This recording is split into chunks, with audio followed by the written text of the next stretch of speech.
আজকে বানাবো দই কাতলা। দই কাতলা করার জন্য প্রথমে মাছগুলোকে ভেজে নিয়েছি, কাতলা মাছ। আর মশলা নিয়েছি, এদিকে কাশ্মীরি মির্চ, ধনে গুঁড়ো আর টক দই আছে। এখানে কাজু পোস্ত বাটা, আর ফোড়নে দেব তেজপাতা, জিরে, গরম মশলা, কাঁচা লঙ্কা। আর এখানে আছে আদা, রসুন, পেঁয়াজ, টমেটো দিয়ে একটা পেস্ট, আর পরিমাণ মতো নুন, হলুদ। তো এখন গ্যাস গরম করে তেজপাতাগুলো দিয়ে দিই। তেল দিয়েছি, সর্ষের তেলই দিয়েছি। তারপরে দেব গরম মশলাগুলো ফোড়ন, তারপরে জিরেটাও দিয়ে দিলাম, লঙ্কা দুটোও দিয়ে দিই। এরপর এগুলো একটু ভাজা ভাজা হলে এগুলো একটু ভেজে নিয়ে তারপর একে একে মশলাগুলো অ্যাড করব। এই যে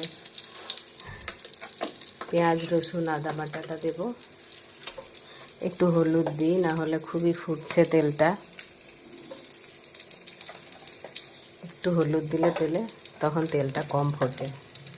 তারপরে পেঁয়াজ, রসুন, আদা বাটা দেব।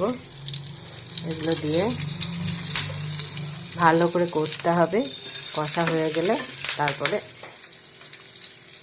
মাছগুলো দিতে হবে। দই কাতলা রান্নার জন্য এখন এই যে প্রথমে গরম মশলা, তেজপাতা, ফোড়ন দিয়ে মশলা, আদা, রসুন, পেঁয়াজ বাটাটাকে ভালো করে ভেজে নিলাম। ভাজা হয়ে গেছে, তেল ছেড়ে গেছে। এখন দেব পোস্ত, কাজু বাটাটা আর দইটা। তো দইটা এখন দিয়ে দিলাম। দইয়ের মধ্যে একটু কাশ্মীরি মির্চ দিয়ে রেখেছি, যার জন্য লঙ্কাটার জন্য লাল লাল হয়ে আছে। এটা একটু নেড়ে নিয়ে, গ্যাসটা একটু বাড়িয়ে দিই। একটু নেড়ে নিলাম।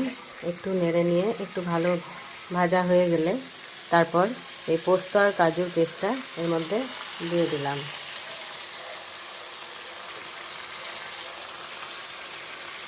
কাজু পোস্তের পেস্ট দিয়ে দিলাম। এখন ভালো করে সবগুলো নাড়িয়ে নিয়ে অল্প একটু জল দেব, আর একটু আন্দাজ মতো এর মধ্যে চিনিও অ্যাড করতে হবে, না হলে টক দই তো স্বাদটা আসবে না।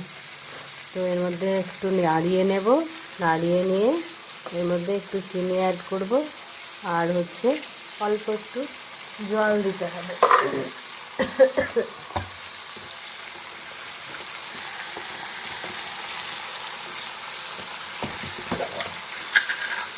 মধ্যে অল্প একটু দিয়ে দিলাম।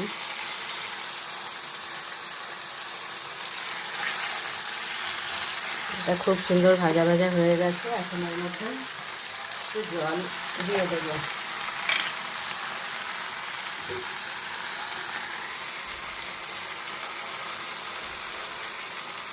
অল্প একটু জল লাগবে, মাছগুলো জাস্ট ডোবার মতো, বেশি ঝোল হবে না, এটা একটু ঘন হবে। তো এবার ফুটে উঠলে মাছগুলো দিয়ে দেব, তাহলেই আমার রেডি দই কাতলা। তো আমার আজকের রেসিপি দই কাতলা রেডি। দেখো কত সুন্দর লাগছে। আশা করি খেতেও খুব ভালো হবে। নিজেই রান্না করছি, নিজেই বলছি। দেখা যাক বাকিরা খেয়ে কি বলে। তো আজকে আসি, টাটা, দেখা হবে পরের ব্লগে।